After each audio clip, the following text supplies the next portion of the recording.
Ora, aí está pessoal, já colhido, ok? Agora vamos levar para cima para passar por água e depois congelar, ok?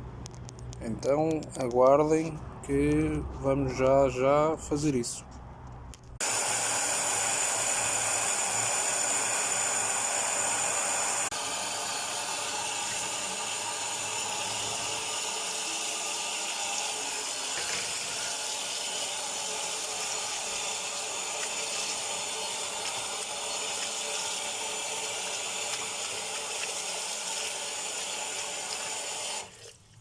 E pronto pessoal, agora é só lavá-las e depois meter num saquinho e congelar.